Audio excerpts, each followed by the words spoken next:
بسم اللہ الرحمن الرحیم۔ ناظرین کرام، عبادت کی قبولیت کے لیے خلوص شرط ہے۔ فی زمانہ عبادات کو بھی لوگوں نے دنیاوی فوائد حاصل کرنے کا ذریعہ بنا لیا ہے۔ افطاری کروانا بہت بڑے اجر و ثواب کا باعث ہے۔ افطاری کروانے والے کو ویسا ہی ثواب ملتا ہے جیسا کہ روزہ رکھنے والے کو ملتا ہے۔ حدیث پاک کے مطابق چاہے وہ کچھ زیادہ اہتمام کرنے کی استطاعت نہ رکھتا ہو اور وہ ایک کھجور یا پانی کے گھونٹ سے روزہ افطار کروا دے تو پھر بھی وہ اتنے بڑے اجر و ثواب کا مستحق ہو جاتا ہے۔ لیکن کیا کیا جائے؟ شہرت طلبی اور مال و دولت کی ہوس کا کہ افطاری کے اہتمام بھی اب اہل اقتدار و اختیار اور مال و دولت رکھنے والے مزید شہرت کے سر بلندیوں پر پہنچنے کے لیے، مال و دولت کی حس اور ہوس کو پورا کرنے کے لیے نئے نئے ذرائع آمدن تلاش کرنے کے لیے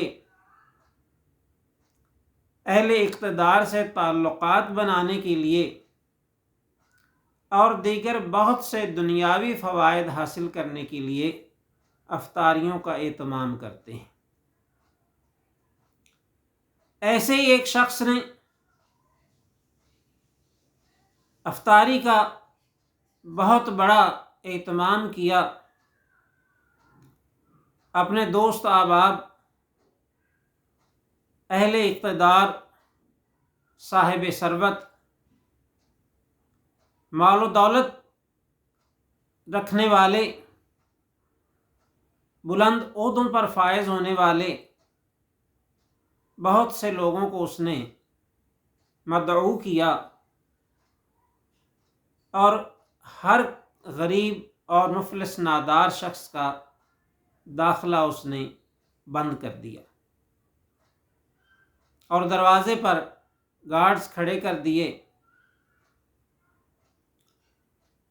کوئی غریب اندر نہ جا سکتا تھا اور نہ ہی افطاری میں مہیا کی گئیں انواع و اقسام قسم کی ڈشوں سے، بہت سے مختلف قسم کے پھلوں سے، شربتوں سے اور دیگر نعمتوں سے مستفید ہو سکتا تھا۔ اتنے میں ایک کوئی درویش کسی دوسرے شہر سے آیا تھا۔ وہ نہ جانے کس طرح اندر گھس گیا اور وہاں جا کر بیٹھ گیا، لیکن اس دعوت کا اہتمام کرنے والے مغرور و متکبر شخص کی اس پر نظر پڑ گئی۔ وہ پہلے تو اپنے ملازموں پہ بہت برہم ہوا، گارڈز کو ڈانٹا، ہر ایک سے پوچھا کہ یہ شخص اندر کیسے آ گیا، لیکن کسی کے پاس کوئی جواب نہیں تھا۔ کوئی نہیں جانتا تھا کہ وہ کب اور کیسے اندر داخل ہوا۔ بہرحال جب کسی کی طرف سے کوئی یہ جواب نہ مل سکا کہ کس ذریعے سے وہ داخل ہوا اور کس نے اسے اندر داخل ہونے دیا، تو اس نے کہا کہ اچھا تم اسے روک تو نہیں سکے، اس کی جواب طلبی تو میں تم سے بعد میں کروں گا، تم سب کو اس کی سزا دوں گا، لیکن ابھی فوری طور پر اس کو یہاں سے نکالو۔ اس درویش نے سمجھایا کہ افطاری کا اہتمام روزے داروں کے لیے ہوتا ہے۔ میں روزے دار ہوں، کہیں دور کا سفر طے کر کے آیا ہوں، اور اس شہر میں میرا کوئی جاننے والا واقف کار بھی نہیں ہے، اور مفلس و نادار ہوں، وہ بہت مال و دولت بھی نہیں رکھتا، تو تم نے اللہ تعالیٰ کو راضی کرنے کے لیے یہ افطاری کا اہتمام کیا ہے، مجھے افطاری کر لینے دو، اس کے بعد میں چلا جاؤں گا۔ لیکن اس پر کسی بات کا اثر نہ ہوا، کیونکہ جب حق قبول کرنے سے انسان کے دل و دماغ قاصر ہو جائیں تو ایسا ہی ہوتا ہے۔ اس نے سختی کے ساتھ اپنے ملازموں کو حکم دیا کہ اسے زبردستی دھکے دے کر یہاں سے نکال دیں۔ بالآخر اس درویش کو وہاں سے نکال دیا گیا۔ وہ بہت آزردہ تھا، بہت دل گرفتہ تھا۔ اس کے حویلی نما مکان کے ساتھ ایک چھوٹا سا مکان تھا، اس کی 1-2 سیڑھیاں بنی ہوئی تھیں اندر اس مکان کے داخل ہونے کے لیے۔ وہ اس سیڑھی پر بیٹھ گیا اور اس نے رونا شروع کر دیا۔ اندر جو مکان والا تھا اس نے رونے کی آواز سنی، باہر آیا اور پوچھا کہ بھائی تم کون ہو اور کیوں روتے ہو؟ اس درویش نے بتایا کہ میں دوسرے شہر سے آیا ہوں، افطاری کا وقت تھا، یہ ساتھ والے بڑے سے مکان میں اس محل میں افطاری کا اہتمام کیا گیا تھا، اور افطاری چونکہ فی سبیل اللہ ہوتی ہے اور تمام مسلمانوں کو کھلائی جاتی ہے، تو میں بھی وہاں چلا گیا، لیکن مجھے انہوں نے وہاں بیٹھنے نہیں دیا، میرا جانا ان کو اچھا نہیں لگا، میں ان کو پسند نہیں آیا، شاید اس لیے کہ میرے پاس بہت سا مال و دولت نہیں ہے، یا دنیاوی لحاظ سے کوئی بڑا عہدہ یا اختیار نہیں ہے، اس لیے انہوں نے مجھے وہاں سے دھکے دے کر نکال دیا۔ اس مکان والے نے کہا کہ میں آپ کے دکھ کو محسوس کر سکتا ہوں، اور اس نے آپ کو پسند نہیں کیا، تو دراصل ایسے لوگ جو اللہ اور اس کے رسول صلی اللہ علیہ وسلم کا دلوں میں خوف نہیں رکھتے، وہ اس کے بندوں کو پسند بھی نہیں کرتے، اور اگر وہ ان کو پسند نہیں کرتے تو کیا ہوا؟ اللہ تعالیٰ کی بارگاہ میں ان کی بڑی قدر و قیمت ہے۔ ایک حدیث پاک اس نے کہا میں نے سن رکھی ہے کہ روز حشر اللہ تعالیٰ مفلس اور نادار ایک شخص ہوگا جس سے اللہ تعالیٰ معذرت فرمائے گا، جیسے انسانوں سے معذرت کرتے ہیں، اور اللہ تعالیٰ فرمائے گا کہ میں نے دنیا میں تجھے محروم رکھا، تجھ تک اپنی نعمتیں نہیں پہنچائیں، اور تمہیں تکالیف اور مشکلات سے گزرنا پڑا، تو اللہ تعالیٰ فرمائے گا کہ میرے بندے اس کی یہ وجہ نہیں تھی کہ میں نے تمہیں حقیر یا کم تر سمجھا، تو سچے دل سے مجھ پر اور میرے پیارے رسول حضرت محمد صلی اللہ علیہ وسلم پر اور دیگر ایمانیات پر ایمان لانے والا تھا، بہت خلوص سے اور ریاکاری سے بچ کے میری عبادت کیا کرتا تھا، ہر میرا حکم ماننے کی کوشش کرتا تھا، اور ہر اس کام سے بچنے کی کوشش کرتا تھا جس سے میں نے منع کیا تھا، لیکن میں نے تجھے بلند رتبہ عطا کرنے کے لیے دنیا میں امتحان میں ڈالا تھا، تو امتحان میں کامیاب ہوا، تو ہر آزمائش میں پورا اترا۔ اس لیے اللہ تعالیٰ فرمائے گا کہ آج جس نے بھی تجھے کھلایا اور پلایا ہے اس کا ہاتھ پکڑ لے اور اس کو اپنے ساتھ جنت میں لے جا۔ تو سرکار دو عالم صلی اللہ علیہ وسلم فرماتے ہیں کہ وہ وقت اتنا مشکل ہوگا کہ لوگ سخت گرمی میں پسینے میں ڈوبے ہوئے ہوں گے، کسی کے ٹخنے تک، کسی کے گھٹنے تک، کسی کی ناف تک، کسی کی گردن تک، کسی کے یہاں تک پسینہ آیا ہوا ہوگا۔ ایسے برے حالات میں لوگ کھڑے ہوں گے، وہ صفوں کو چیرتا ہوا آئے گا اور جس نے اس کو کھلایا پلایا تھا ان سب کو اپنے ساتھ لے کر جنت میں چلا جائے گا۔ تو اس لیے اس نے کہا کہ اللہ تعالیٰ کے محبوب بندے جو بڑا مرتبہ و مقام رکھتے ہیں، دنیا دار ان کے مرتبہ و مقام سے واقف نہیں ہوتے، کیونکہ اللہ تعالیٰ اپنے محبوبوں کو ان سے چھپا لیتا ہے۔ وہ ظاہری آنکھیں رکھتے ہوئے بھی ان کے مرتبہ و مقام کو نہیں پہچان سکتے، اور میں نابینا ہوں لیکن میں پھر بھی آپ کے مرتبہ و مقام کو سمجھتا ہوں۔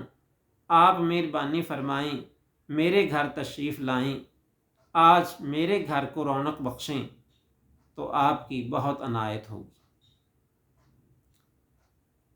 اس درویش نے جب اس نابینا شخص کا خلوص دیکھا تو انکار نہ کر سکے، اس کے گھر میں جا کر افطاری کی، پھر مغرب کی نماز ہوئی، کھانا کھایا، اس کے بعد عشاء کی نماز اور تراویحیں پڑھ کے وہ درویش اور وہ نابینا شخص ایک ہی کمرے میں سو گئے۔ تہجد کے وقت وہ اللہ والے اٹھے، اسے بھی اٹھایا اور انہوں نے تہجد کے نفل ادا کیے۔ اس کے بعد انہوں نے دعا کے لیے ہاتھ اٹھائے اور اس کو کہا کہ تم بھی ہاتھ اٹھاؤ، اور اللہ تعالیٰ کی بارگاہ میں انہوں نے بہت رقت آمیز دعا کی اور عرض کیا، یا اللہ، جس نے مجھے پناہ دی ہے، یا اللہ اے مالک و خالق، تو اسے اپنی رحمت کی پناہ میں لے لے۔ اور اللہ تعالیٰ کی بارگاہ میں عرض کی، یا اللہ، اس نابینا شخص نے میری حاجت پوری کی ہے، اے تمام جہانوں کے مالک، اپنے پیارے محبوب صلی اللہ علیہ وسلم کے صدقے اس کی محتاجی دور کر دی۔ جب آپ کی زبان سے یہ الفاظ نکلے تو اسی وقت اس نابینا شخص کی آنکھوں سے چند قطرے آنسوؤں کے ٹپکے اور پھر اس کی محتاجی دور ہو گئی، اس کے اندھیرے ختم ہو گئے اور وہ بینا ہو گیا، دیکھنے لگ گیا۔ وہ درویش تو صبح چلے گئے، خبر سارے شہر میں پھیل گئی۔ وہ امیر اور متکبر آدمی جو تھا وہ دوڑتا ہوا اس شخص کے گھر میں آیا اور کہا کہ وہ درویش کہاں گئے جن کی دعا سے تمہاری آنکھیں بینا ہوئی تھیں، جنہوں نے تمہیں روشنی اور نور بخشا، میری بد نصیبی کہ میں محروم رہا۔ تو اس وقت اس شخص نے کہا کہ تمہارے گھر میں ہما آیا تھا، لیکن تم بد نصیب ہو کہ اسے اپنے گھر سے نکال دیا اور الوؤں کو لے کر بیٹھے رہے۔ ناظرین کرام، ہما ایک ایسا پرندہ ہے، یا بعض لوگ کہتے ہیں خیالی پرندہ ہے، جس کے سر پر وہ بیٹھ جائے وہ بادشاہ ہو جاتا۔ تو لہٰذا اس نے کہا کہ تم الوؤں کو لے کر بیٹھے رہے اور ہما کو اپنے گھر سے نکال دیا۔ تو ہم ناظرین کرام دل شکستہ لوگوں کی دل جوئی نہیں کرتے. ٹوٹے ہوئے دلوں کے پاس اللہ تعالیٰ کی قربت، اللہ تعالیٰ کی عنایت اور ان کی رحمت موجود ہوتی ہے. حضرت موسیٰ علیہ السلام نے عرض کیا تھا، یا اللہ میں تجھے کہاں تلاش کروں؟ تو اللہ تعالیٰ نے فرمایا کہ مجھے ٹوٹے ہوئے دلوں والوں کے پاس تلاش کر. تو آپ نے عرض کی، یا اللہ میرا دل ہی سب سے زیادہ ٹوٹا ہوا ہے، میرا دل ہی سب سے زیادہ شکستہ ہے. تو اللہ تعالیٰ نے فرمایا کہ اچھا اگر ایسا ہے تو پھر اپنے دل کو دیکھ، میں تمہارے دل کے آس پاس ہی کہیں موجود ہوں.